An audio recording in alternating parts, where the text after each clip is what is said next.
same way that you get to know a female and you find out, because girls, y'all will find out everything there is to know about homegirl without coming across too nosy. You'll find out who she living with, her man, how long they been together, is she married. You'll find out everything about this female, but when it comes to men, y'all are like, I don't know anyone. I don't know what happened. Like, it's because y'all are not applying the same type of technique. Dedication, preservation, take a look inside, do your salvation, do every good work, it takes patience, like a butterfly, transformation. Guys, Sophia here, and I'm back with another video. If you are new to my channel, then don't forget to subscribe so you can stay updated on all my videos, and don't forget to check the description box because I always put a lot of stuff in there, including my book for single women, which may be relevant to you for more advice, because if you love this topic, you're probably going to love my book, because what we're talking about today is how to spot a bunch of BS on a date. My women, ladies, I love y'all, but sometimes we fall into infatuation and a guy will be feeding us a bunch of freaking BS until the cows come home and we're just sitting there like, oh, I love him, and he's just saying something crazy. Oh, I love him, and you just can't see it. So to me, this is where the art of discernment comes in. If you need to up your discernment meter, maybe you need to ask the good Lord, Lord, can you show me some discernment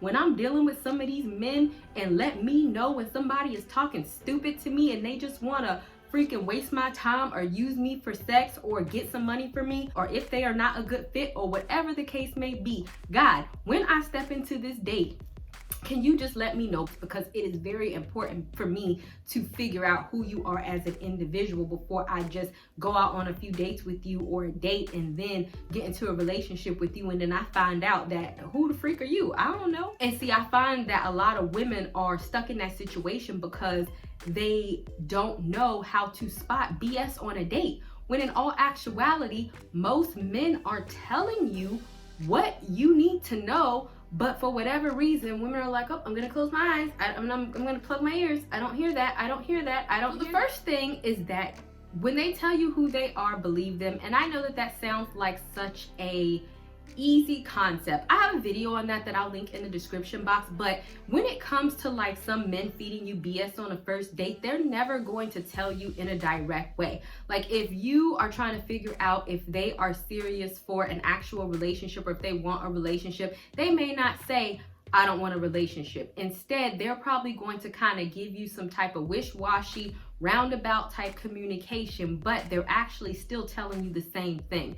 And if you're not able to spot it, you will, lie to yourself, because I've seen women lie to themselves. So if it comes down to, and especially if you've gone to them more than one date, or if you really have spoken to them, if they start saying stuff like, oh, yeah, the people that I'm dating, I never want them to meet my family. That's code word for they don't want you to meet their family, not ever, and they don't plan for you to be around that long in order for you to meet their family.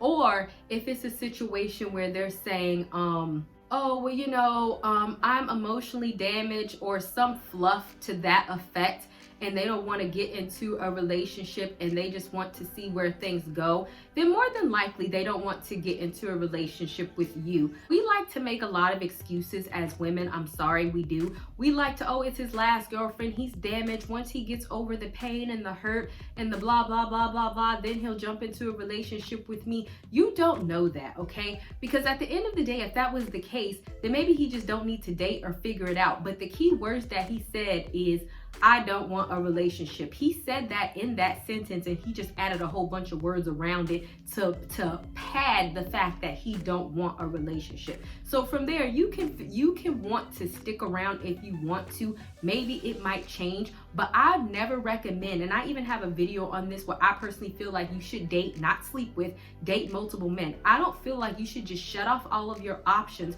to one man that is not available or who has no desire to actually be in a relationship with you, and he has verbalized that. Because what you're going to do is you're going to shut yourself off to somebody, you're going to be monogamous with them. 9 times out of 10, that if a man has not verbalized that they are in a monogamous relationship with you and y'all are just dating, he's probably dating other people. And if by chance, you know, it's a possibility that after dating you, he might want to be in a relationship with you. It's a possibility that one of the other women that he's dating, he might want to be in a relationship with them. If he chooses to be in a relationship with them because y'all were just dating and he verbalized that, and you're going to say, oh, he didn't tell me that, but he did, and you just didn't hear it, then you're going to feel salty that you wasted all of this time dedicating all of your mind space and love and everything else to a man that was not 100% dedicated to you, and he told you that in a very indirect way, but you just really didn't want to hear what he was saying because he didn't say it in like, I don't want to be in a relationship, but instead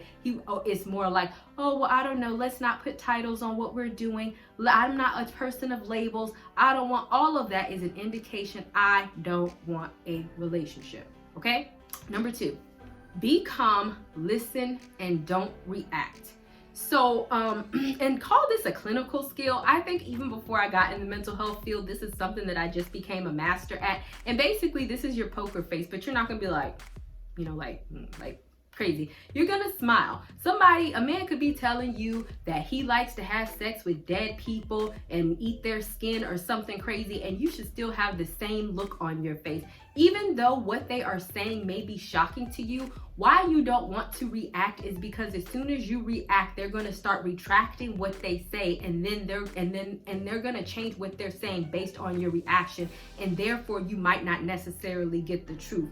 So whenever you're having a conversation on a date, I have come to find that people will always tell on themselves, or they will tell you exactly what you need to know, provided that you're listening to what they have to say and you are not shocked by what they have to say. So if by chance he starts saying something completely outrageous or talking about that he wants to have menage a trois, likes open relationships, he might not say that right out. He might be like, oh, you know, monogamy confuses me. If you're like, what do you mean a monogamy confuses you? I'm a not monogamous person, and blah, blah, blah. Then he's gonna be like, well, yeah, I see myself being, but then you're not getting the truth. When really, if you don't react, the same thing would have been like, you know, I don't necessarily, you know, understand or get monogamy. And you're like, oh yeah, really? You know, what do you mean by that? And he's like, well, you know, I don't feel like people are meant to be with one man and one woman. And you're like, oh, okay. I mean, do you see yourself settling down with one man or one woman? I mean, because, you know, he might be bisexual. You don't know. But notice, like, you say it in a calm way, like it's not a big deal. You don't react. You sound accepting, because for all he know, he probably like, oh, yeah, okay, she's down with what I'm saying.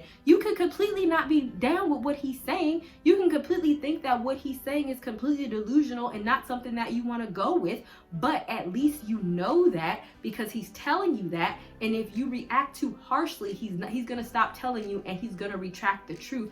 And that's not what you want. You want to get the most information up front, and the way to do that is just to be calm and accepting. I learned that as being a counselor. Like, you could be in a counseling session and somebody could tell you that they see freaking dead people and demons flying around your head right now, and that the devil himself was standing in front of them to tell with the knife and tell them to stab your neck, and you'd be like, oh, okay, really? So when did those symptoms start? You can't like freak out and like whatever, because this is how you build rapport with clients, and they feel more inclined to tell you more. So this is actually like a counseling or technique that, could you imagine that if I was your mental health counselor and you're telling me something very personal about yourself that may not be something that I agree with, and I freak out as soon as you tell me that, then you're not going to want to open up to me. But if you're telling me something, even though I might not agree with it, if I'm just calm and accepting on what you're saying, even though in the back of my mind I'm like, wow, that's kind of like different, but I'm like reacting, then you're gonna feel comfortable continuously opening up to me because I did not react and I'm not appearing judgmental. So it's the same thing when it comes to a date. Number 3,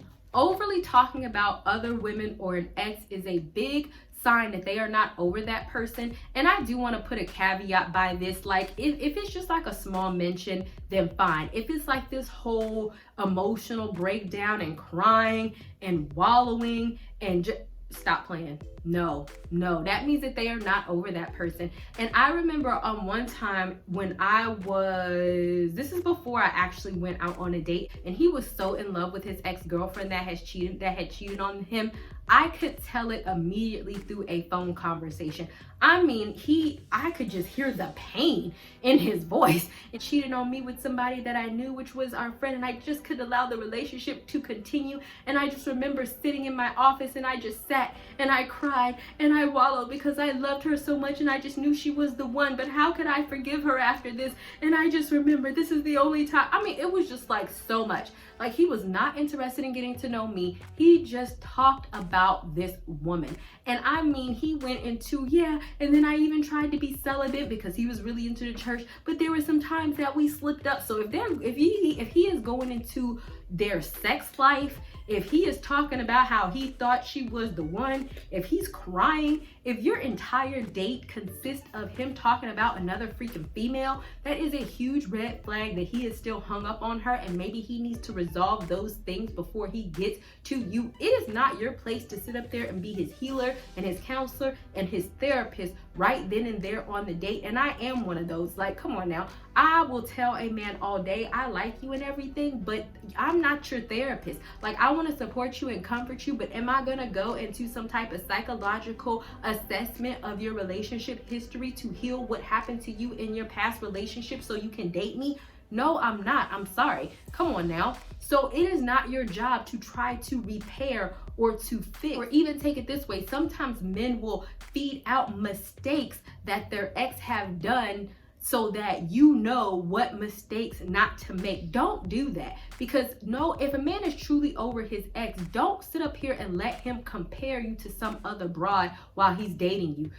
You need to go with her if you feel all of that. A man should be able to fall in love with you for you. Don't let him give you a synopsis of his ex and this is what you should and should not be doing based on what she did and did not do. And now I'm gonna be comparing your actions to her actions all of the time, because low-key you have some obsession with her. Go back to her, or you need to get a therapist until you're able to move past that situation. And then maybe if I'm still available, you can come talk to me. But it's a huge red flag that if a guy is talking about his ex so much, and for women, I'm gonna need y'all not to feel the need to jump in and try to bash the woman because she's not there, or try to overcompensate to get his mind off of talking about this other woman. That is something that is happening within him that he needs to resolve, and your job is to be like, oh, time to walk away. And the last and most important one is determining what it is that they want.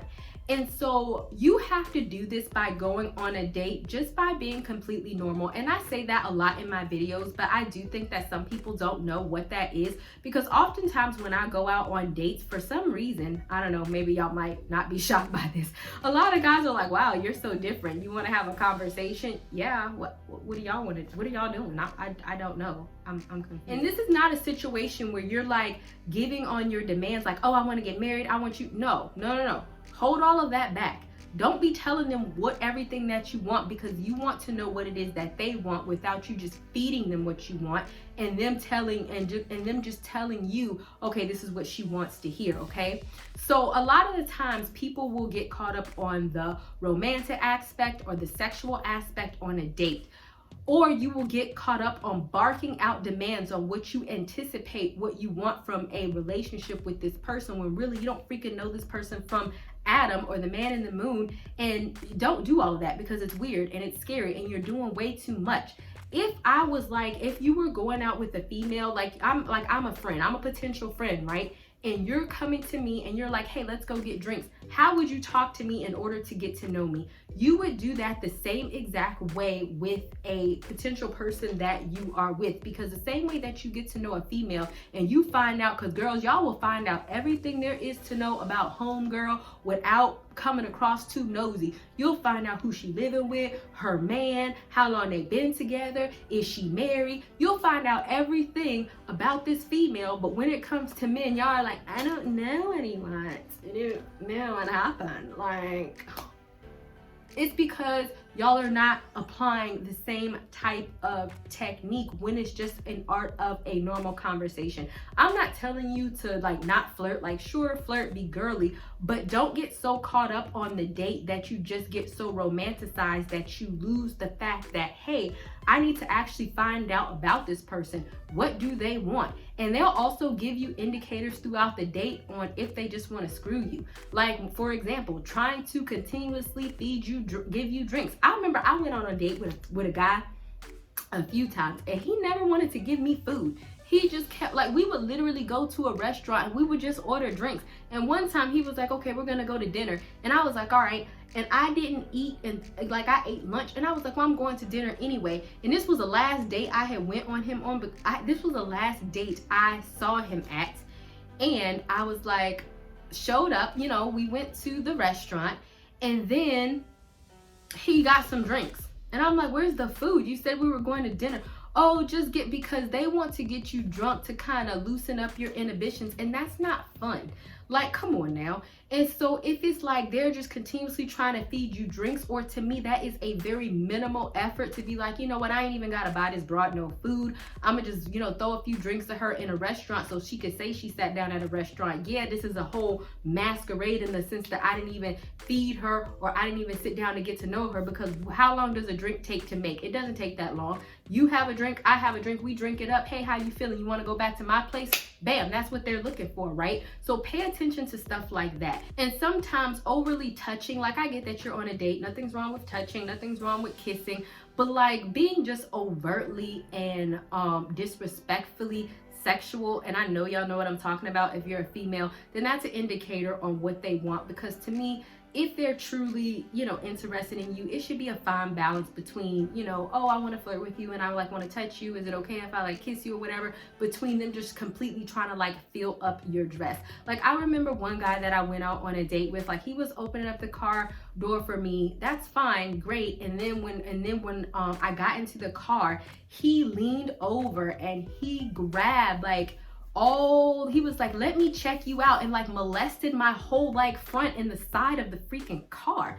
Like obviously I know what you want. That's weird. Like I can tell you're probably not interested in getting to know me, because I feel like at this point you don't even care if you have disrespected me. You don't even care if you have offended me. Obviously this is not appropriate interaction to feel my nipple all the way down to my butt and try to fill up my dress. If you have intentions on continuously seeing me, I feel like, oh, if she's not with it, then you can just get out my car and that's that. And I'll never see you again. I don't care. I feel like it's these type of things and how they treat you will determine their plans for you for the future, if they have plans on entering a relationship at all. Thank you guys so much for watching. I would love to know some of your dating experiences. How are you able to spot BS on a date? If you are able to spot BS on a date, are you guys even getting second dates? If you are, if you're not, I would love to hear about them. And if you guys have any questions about dating, like have you ever found that it was difficult to date or difficult to gauge where a guy was at? Because I would definitely love to hear you guys' experiences. Leave it down below and I will see you guys another day, another time.